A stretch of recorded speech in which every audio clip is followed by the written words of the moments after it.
Hi, everyone, and welcome back to another episode of Journaling Through Life Home Edition.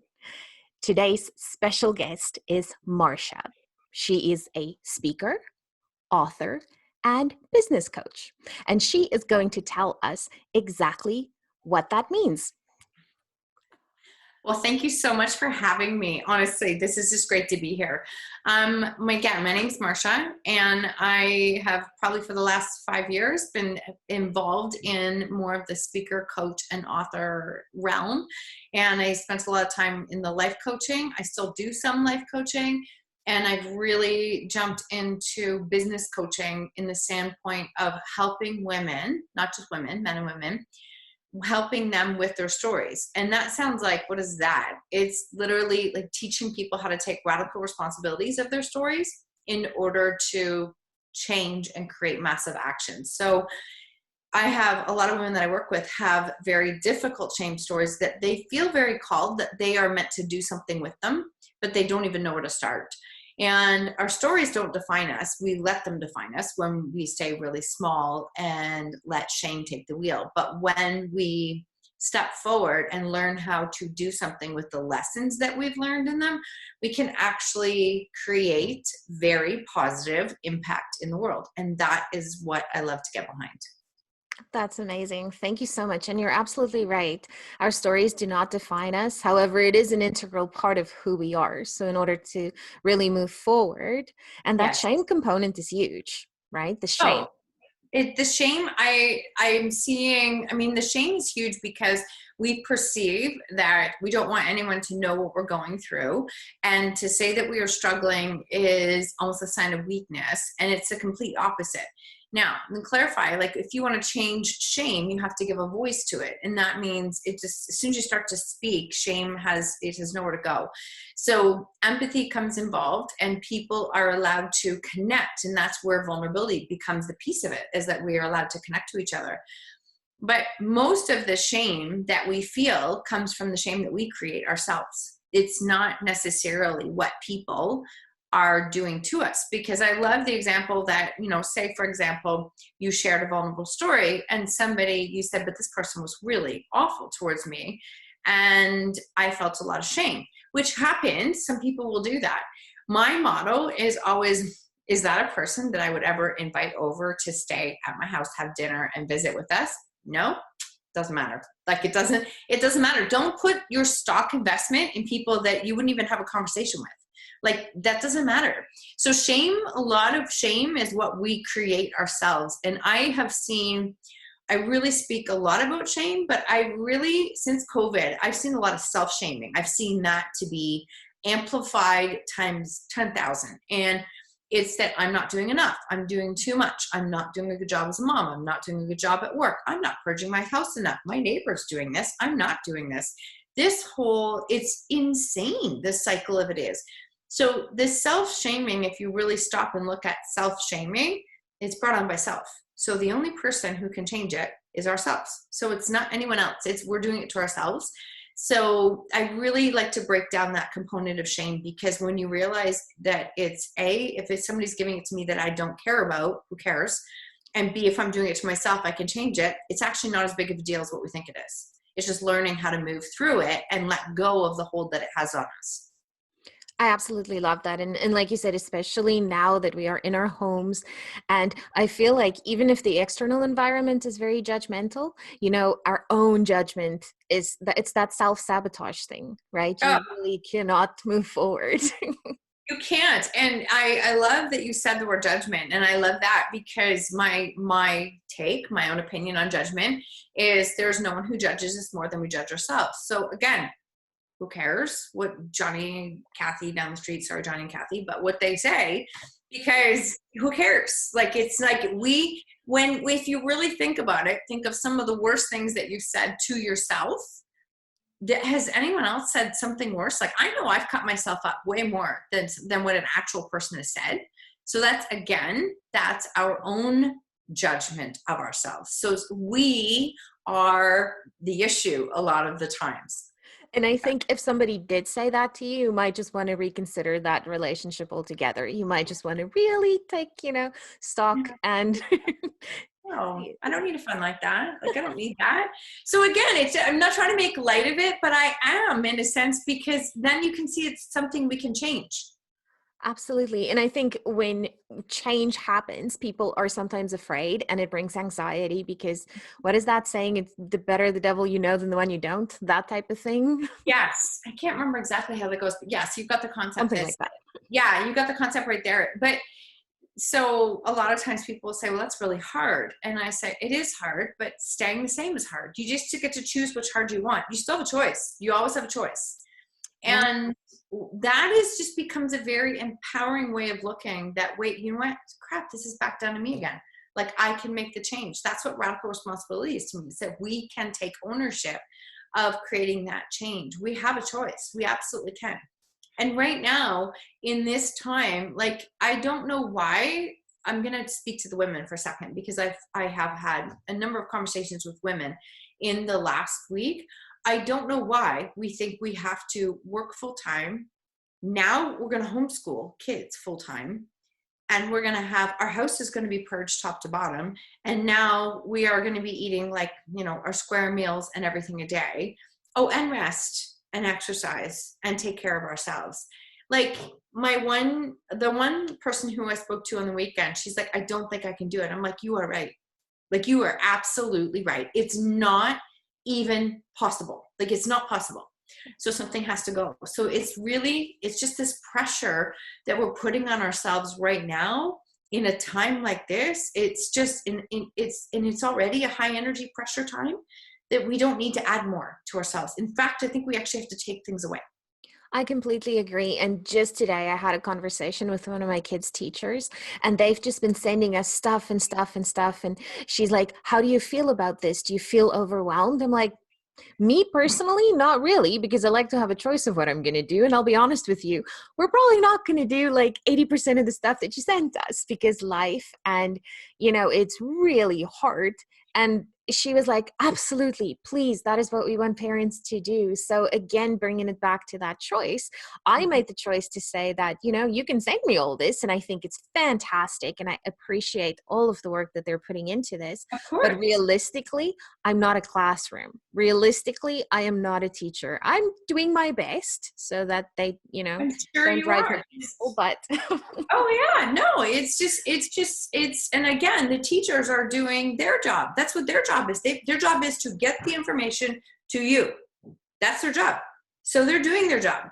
But if we take it and go, oh my God, like, I have to do all this, plus I've got to do all the extras, like, it's just, we just have to slow down a little bit, because I really think right now, like, there is no rule book for how to handle this, because this has never happened before. So there isn't one. So it's like, people go, I don't know what to do. And I'm like, right, that's right. Because we've never been here before. Like, there's no shame in that we've never been here before. We don't know what to do. So we have to navigate some of this with more grace and self-compassion, because it's the way we're doing it isn't going to work. And one of my really good friends, and I'm going to call her a friend, mentor, we've been back and forth. She said this to me, and this really hit home in the first probably 2 weeks. I just went, like, my job was done. I came home. I already have my coaching business on the side. I'm like, okay, we're going full tilt. I dove in head first, and sure enough, by about day 5, hit a wall and went, I can't do this. Like, I don't understand what, and she said it, that I think in the beginning we thought this was a sprint, and it's not a sprint. We're like in like a double, triple long-term marathon right now. Right? Like, so in a marathon, we don't just go like balls out as fast as we can. We have to navigate it differently. And I think that just means that we're not going to have it figured out every day. Some days we're going to feel like we've got it, and some days we don't. But we have to give ourselves some compassion in this time. And the same for our kids. This is like, they're probably frustrated they can't see their friends. They're not doing the activities that they were doing before. So everybody's feeling frustration and anxiety. So we have to find a way to bring that back down. Because if we keep it all up here, trying to find a way to do it and make it work, there is no way. It's not doable. So something has to come down.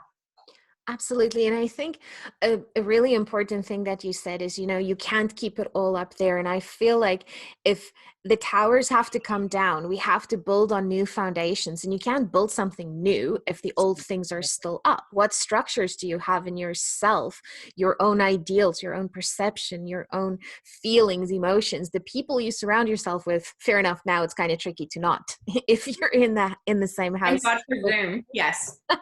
Yes, exactly. Yeah. Exactly. So I feel like, we're trying to build something new on something old. Where in this period, we have to just bring it all down. We have to break it all down and decide how we're going to build new, right? I think that's a really powerful, like on the nail comment there. I think it's beautiful.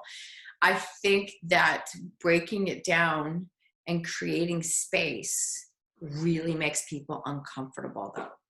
And this is like, I think it's what we need, but it makes people uncomfortable because it's like, oh crap, now I have space to think about, is this working for me? Do I like this? What don't I like? What is not working? Now I have time to take responsibility and I don't know where to start. So I think it can be almost overwhelming because I always say we shove things on top of each other when we make ourselves busy, we shove everything on, and there's no room and space there for airflow, for ideas, opportunities, people. There's just no room. You start creating space, which for some people, all they have is space now. Now it's a case of, okay, wow, what is not working is literally in my face. So, Right. but this is also an opportunity to work through some of those things and to deal with some of those things. And to really, I always say that right now, this is a chance, a beautiful chance that we are gifted some space that we can create maybe some new self-care practices that we weren't doing, maybe some new rituals that are going to support us, maybe something that we actually want to do now so that when we come out of this, it's part of us and it's part of what we do. I think that this is a time. I really think that doesn't mean you're not going to have days where you don't feel like doing anything. And I'm not saying to take over the world, but I'm saying to really allow yourself time to realize that maybe there's a few things I do want to add and change. Absolutely. And when you were saying, creating the space, I feel like we can also see it. Some people can feel like it's a void versus a space. So void, right, is just that emptiness. It's lonely. There's nothing there. You took something away. It's a void. But if you create space, space is expansive. Space is creative. Space has that energy. So whatever you're putting in your space that you can move forward when this thing is done, it's not the same as a void, right? And I So think people need to live in that for now. it's beautiful because space and void, two complete opposites, is perspective, and everybody has very different perspective as far as perspective is something that's going to help you get through times like this. Because I was saying the other day, a client was complaining about a certain circumstances and not having that space or not having X, Y, and Z. And I was like, you know what? We don't really have it that bad. My job was gone. I have every reason to stress out, but I look at it and go, I still don't have it that bad in perspective wise. I'm not working every day in the hospital. I'm not at the grocery store being screamed at by crazy people. Like my perspective is it could be, I really don't have it that bad in comparison. But for some people, the perspective is this is the worst thing in the world that's ever happened. So how we choose to look at something will change how we see it, what we experience. We're all going through the same thing in some way, shape, or form. I realize we all have different circumstances. I do realize that. But we're all being affected and impacted by the same thing. And perspective is really what makes a huge difference. And I find that is something that's going to help people through this time if they have that. And if they don't have it, it's a good time to learn how to shift that perspective.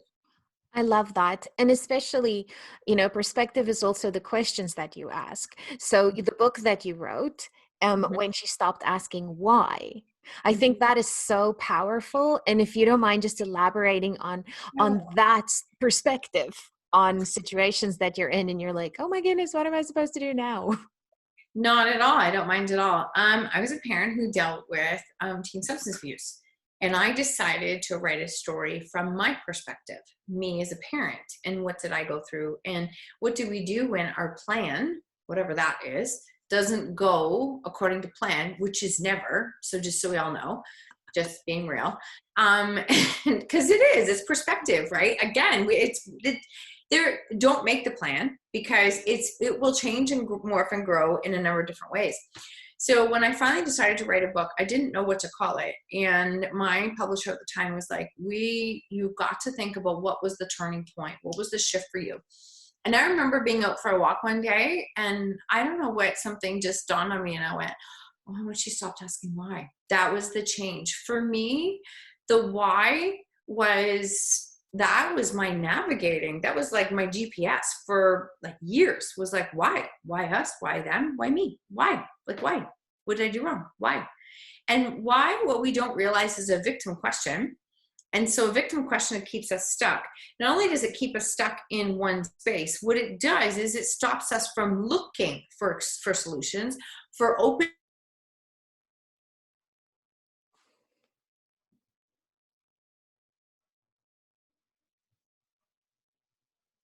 And so when I learned that, when I was in the real thick of it, and I stopped asking why, what I started to do was just basically is flip it. And it was like, but what can I do? Like, what? So I would have conversations with myself. I'm not joking, multiple times an hour. And it would be like, no, Marsha, not why, what can you do? What can you do?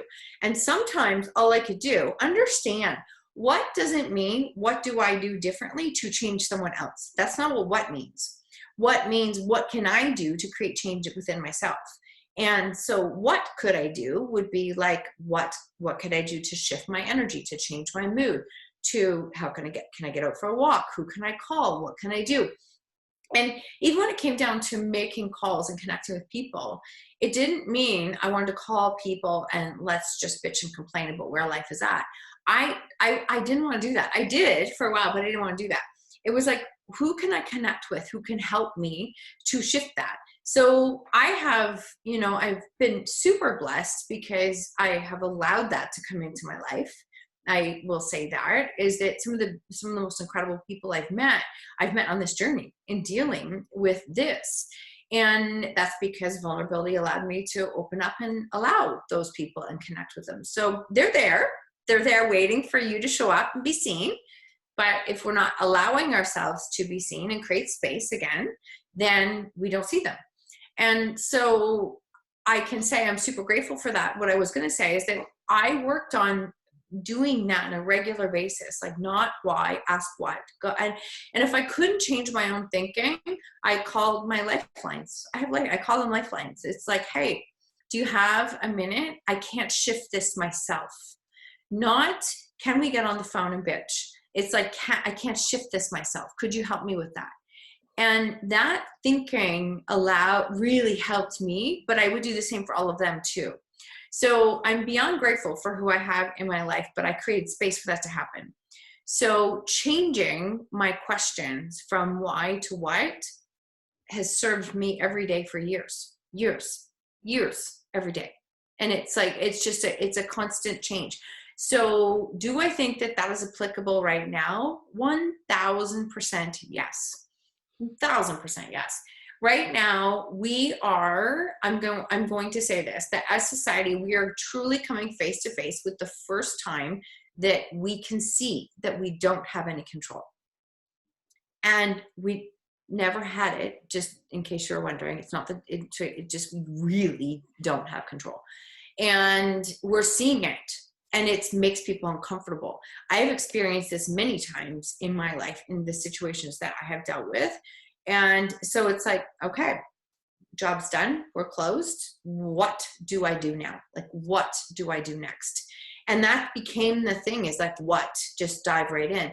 So when you're feeling frustrated, I have found, for anybody who's listening, I have found that to be a very beneficial tool, is changing all of my questions from why to what. The why doesn't matter. Like, it actually doesn't matter. If you're it's the stupidest question ever, because the only thing is, and here's the thing. So I wrote this 3 years ago, And when I wrote this, Simon Sinek had released his book, and his whole thing was about like focus on the why and what you're doing, right? So my publisher loved it because she's like, oh, this is the opposite of what's happening in the world. I love it. And it creates traction. So with his why, the reason that why is important is if you're going towards a goal, like you're going towards a goal that, you know, it's in your heart why you want to create something, what you're doing to move forward. But to ask why about something that happened in the past, about something that I can't change, is completely redundant. It's totally redundant. And if it's redundant, it's a waste of time and energy. And when you're in a crisis situation, time and energy are not in excess. So it has to be something that you change. And it might sound so simple, but I'll tell you, that perspective change and shift every single day, multiple times a day, completely changed my thinking.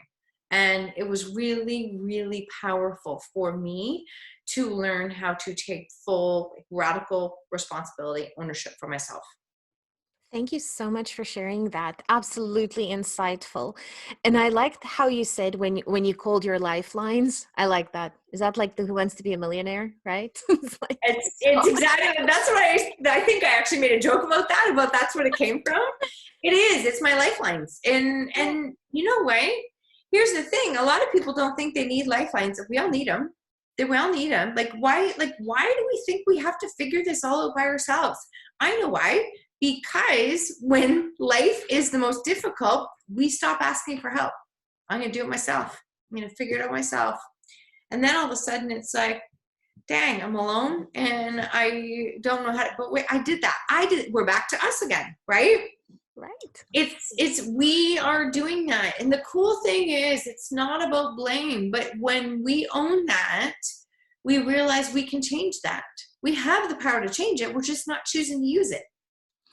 Right. And I think there's such a huge freedom that comes with that. Like if you own the responsibility, or if you take responsibility for how you feel, what your perceptions are, it's all you, right? And you can navigate. Like we did a thing on alignment as well. So if you're in full alignment, then it doesn't really matter what happens in the end or what happens outside, because you are so grounded, aligned, right? You are responsible for things. And it doesn't mean that things are not going to be rough. Like I think that's a difference too, right? It's just how you are. And it doesn't come overnight either. I think people have this perceived pressure, like you said in the beginning. Now all of a sudden we need to be gurus in how to do X, Y, and Z and preserve our own fruit. I mean, it would be awesome, but you know, all at once, like overnight, got it all figured out. That's what I say. I laugh, and I laugh in a heartfelt way. Okay. Because I've done it. But when this person said to me, I don't feel like I can achieve this. And I'm like, you are correct. You cannot. Yes. You cannot. If you want permission, you cannot. Something has to go. Something has to go. So it's just, you just have to just look at it sometimes realistically and go, but who is putting this on my plate? Who is creating this scenario that I have to do X, Y, and Z? We are doing that. That ownership piece is huge. Absolutely. And just coming from that, say if, you're putting that on yourself because maybe how you grew up or your circumstances or whatever space you find yourself in, and there's a person in the house with you that is also applying all that pressure. How can we navigate that for ourselves by taking responsibility, but also showing them or sort of having that open conversation? How would we navigate that? That's a really good question. When you decide that you want to create some change in your life and say that you're looking and saying, okay, this isn't working, something has to change. So the first thing I would say to do is figure out what's important to you and what you need to be your best self. So if that is that you need exercise, you need sleep, you need whatever that is, decide what those top few things are and how can you put them into your life. Don't look at it and go, but you don't understand. I have my kids. And I'm asking, think about what are the top things. If you say it's sleep, and I like to have some time to myself before the kids wake up. You don't have to be part of the 5 a.m. club. Don't freak out. It's just not everybody is. But if you are a person who wants to be up before your kids, say, for example, And that's important to you to have a little bit of time to yourself. And say you have to be up at 5:30. But you need 8 hours of sleep. Then you need to be in bed at 9:30. And we don't just go to bed and fall asleep. What do you need to do as your nighttime rituals to get you there? And start to back that up to plan and go, okay, so I actually have to be winding up at this time. Because this is important to me. And if you have a partner, significant other who was like, okay, but you're not staying up all night, or I've been working with clients like this. You're not like, you're going to bed earlier. You don't sit and have a drink with me at night, relax. We don't do this. And it's like, I said, you have to be clear about what's important to you, because what makes I'm not a relationship expert, but I can say that I have a marriage that withstood unbelievable circumstances. And you cannot make a relationship work if you have two broken parts. So the two individuals have to take responsibility for themselves for this to work. And that might mean that over here, if you were saying, I need X, Y, and Z, you might have to ask for help for like Z and maybe Y. And you might have to. And it doesn't mean that you are, see how the perspective thing again, it doesn't mean that you're not strong enough. It means that you respect yourself enough to ask for what you need. When you do that, you give yourself a chance to be a stronger, healthier version of yourself, more grounded, all of those things. You get to bring that person into being a parent. You get to bring that person into a relationship. It's not all perfect, but this gives you a chance. The way that we're doing it now, we're not even giving ourselves a chance. So I say navigating what's important to you and then making it clear to your partner, your spouse, significant other, that this is what I need in order to have the support. I really could ask, can I please ask for this? You know what? I mean, I've even seen changes. I've been married for 27 years, and just being in this environment right now, has been really interesting. And it's like, I actually could use some help with this. And he's like, great, thanks for asking. Done. I was like, geez, how did I not? Love him, but you know what I'm saying. We have to ask. So I think that navigating is, if we come into it with a conversation as opposed to, I need this and you don't do this, that never works. Okay, it never works. So the interesting thing is that the two opposite ends of the spectrum, blame and ownership, so they don't coincide at the same place. So if we are blaming someone for what is happening in our lives, or where we don't have support or whatever that is, then we're not owning it. We can't do both. You can't blame and take ownership at the same time. So if you have if you have pieces in your relationship where you're blaming somewhere else, then that's not ownership. So how can you shift that blame into saying, this is what I need, and asking for support to meet those needs? It takes away the ownership. Everybody's less defensive. It's a conversation. You're not weak for asking for help. You are strong for saying what you need. And I just find it puts the environment into a much more respectable ground and a better chance to survive. And that doesn't mean, I would love to say, boy, I have this figured out and my life is like crystal smooth and going. It's not. I have moments where I'm not proud of how I act. I'm going to be I'm very honest. And I will say something and my partner will be like, well, that's your choice. And I'm like, dang it. Yeah, that is my choice. So do you see what I mean? You have to learn how to navigate those words. And he's listening. He gets it. And he does what's important to him, and I do what's important to me. When we do those things, this comes back to have a better chance to be successful, whatever you want to deem that to be. Thank you so much. That is so powerful. And I love the idea that it's two whole people. And I think what's important too is that, it's also a give and take. Oh, And that might be a nice idea to just even write it down, right? To like Oh, write your letter, write down how you feel, write down what works for you, why it works for you. Because I find that writing is such a great resource and a tool for people to use if you're not really good at expressing yourself. Because from personal experience, to me, I am an introvert. We mentioned that when we met, yeah, right? yeah, So we did. I need time to process it in my head. I'm not, I mean, I can fight if I really need to fight, right? But then I get like angry with myself for how I acted after, so I don't. So I would like to have the arguments ready. I'd have to, that is how I process things. So if I write it down first, then I'm calmer by the time I have to speak about it, because then all that anxiety or that tension and what I need is kind of in a better format, so to speak. It makes a lot of sense. And I think that that's a beautiful way to say it. So when I was in the thick of our story, I did a ton of journaling. My journal ended up being my book. Like that's essentially where that, just so you know, it actually did. I know. I didn't know it at the time, but my journal ended up, I'm like, I wonder if I have a book here. And I sent it to a publisher and she's like, you actually aren't that far off. And I was like, really? From that? Like, I didn't think it was, but that's where it came from. And this is the phrase I still use to this day, that most of the thoughts that we have in our head are toxic. They are toxic towards ourselves. They are toxic towards life, unless you have worked on the perspective of gratitude and how do I shift my thinking. We are in a constant state of comparison, judgment, shame, all self-induced, all of us. Like all of us. We honestly, I would call big lie if somebody says they have not gone through that in their life. So one of the biggest phrases I used to use is that the thoughts in my head are toxic. They feed on each other, and it feeds and festers to become more toxic. But when I put them out on paper, they lost their power. So when I would feel the most toxic, I would journal.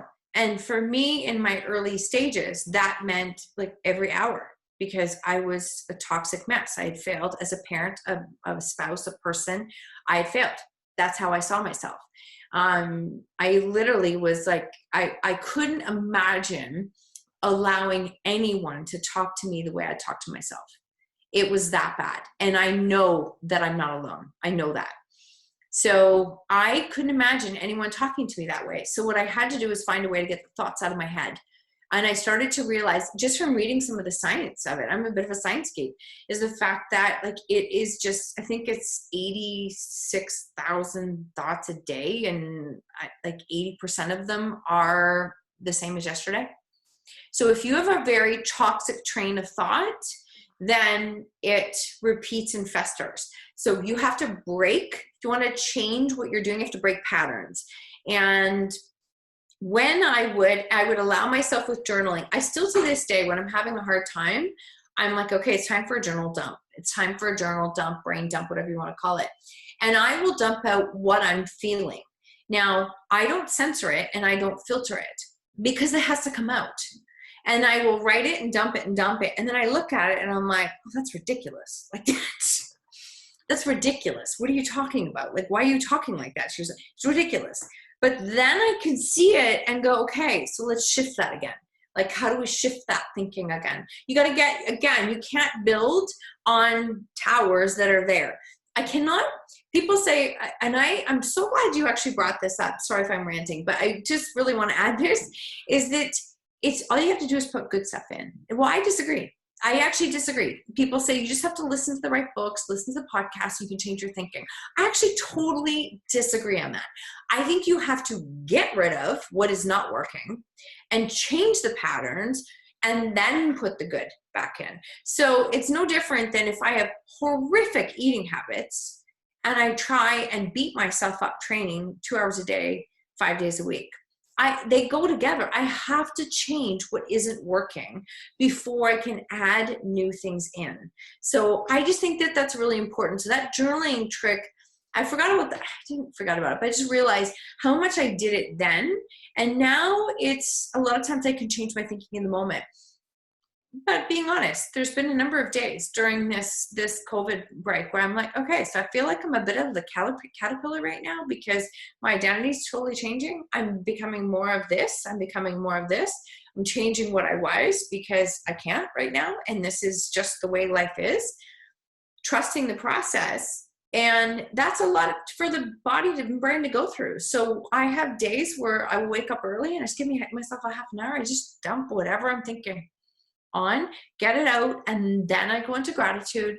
And once I go back into gratitude, I can see that all the things that I thought were real problems, were real, they weren't real. I was just doing that to myself. Right. Mm-hmm. I love that. And I was listening, and when you said like your body, all these thoughts that are in our bodies, especially for having recurring thoughts, the same ones, that was very, very cool. I had no idea. It's a really, I can't get the book right off the top of my head, but it was really fascinating when you're looking at what happens with our brain and our thoughts. Mindset's another good book on that. And it's just the fact that we have to change the pattern. You can't just put good on and good in. It has nowhere to grow. It's like you got to turn the soil over before you can even try and plant something else. It just flushes out. So I always like the analogy. I'm a big analogy person, but I like the analogy of if you take a really hard sponge and you dunk it into a bucket of water and you pull it out, like all the water comes out. Because the sponge is still too hard. It needs to be dunked over and over and over, and all of a sudden, then it can soak up the water. Our body is essentially the same. If it's full of toxic thoughts and ideas, then, and we are doing that to ourselves, we have to find and create patterns and pathways to get rid of that in order to bring the good in. We got to make room. We have to make room for it. Absolutely. I love that. And this is my cup. It's an overthinking cup. Oh my God, I love that. So I had my friend make it for me so that once a day I can overthink. So while I drink this little cup, I can be like, I can really go there. I can really overthink. So I give myself just that little bit of time to, do the overthinking. And it's sort of like the journal dump, right? You have to allow yourself also to have all these feelings to, but it can't consume you. It doesn't help at all. So it just reminded me, I think our minds are in overthinking mode. So we need to limit the time as well on what we spend with those thoughts. Get it out, get it somewhere else, get the distance, drink the tea, and then be done with it. I love that. I love that cup name. That's awesome. I know. Best friend ever. Oh my goodness. That's amazing. Well, are you doing anything now? I know in the beginning you mentioned, your job is sort of on hold for the moment. So how can people reach you? What do you have going on? Where can people learn more about you and your fascinating and awe-inspiring story? Oh, thank you. I am very active in social media, Facebook and Instagram. I have my website, and I mean, a lot of what I do is I help women, primarily women, but really help them to identify the lessons in their story, take radical responsibility, pull out those lessons, and then build a business that can impact others. And that is something that I have absolutely loved doing. So I've seen women come in with some unbelievable stories, and all of a sudden they came from this space of some anger, some frustration, some resentment, but they wanted to do something with it. And now they're in this space where they are creating programs. They are selling, they are doing things, they're starting podcasts, they're writing a book. And it's just this ripple. It's like this permission to let's talk about the hard things in life. I love it. I so love it. So we're just wrapping up. We're in week 10 of 12 of our group right now, and our next group is starting in May. So it's a 12-week intensive, and we work really closely together, and we help them to really just set the platform for their business. I love that. And all of the links will be in the description, so people can click on it and they can find it. Thank you so much. Thank you. I appreciate that. You're welcome. And I do think, as much as we were talking about the towers that are coming down, I think as a society, not just as an individual, there's responsibility for us to also make sure that we support the local business. We listen to each other's stories. We share in this whole global thing, and write it down. That's what I've been saying on all my episodes. I'm like, please just write it down. You're not going to have this moment again where you can reflect on in 5 or 10 years from now. It's going to change, Mhm. who you are and your perspective on a Mhm. lot of things, right? Oh, absolutely. And I think I couldn't agree more with writing it down. I think allow yourself this time and space to just capture some experiences of what you're going through this time, because this could be passed down, I mean, family for a number of generations. We are living in a completely unprecedented time, like unprecedented. Is the economy is going to make a massive change and shift, positive and negative, both. Like there's going to be new businesses that come out of this. There's going to be new ideas, new concepts that are going to happen. And if you were in a space that you did lose your job, I feel for you. I mean, ask like, what can you do next? You have a skill set that you can do something. You can.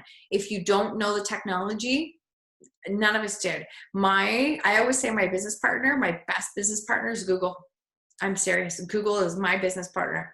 That's how I've learned half of the things in my business.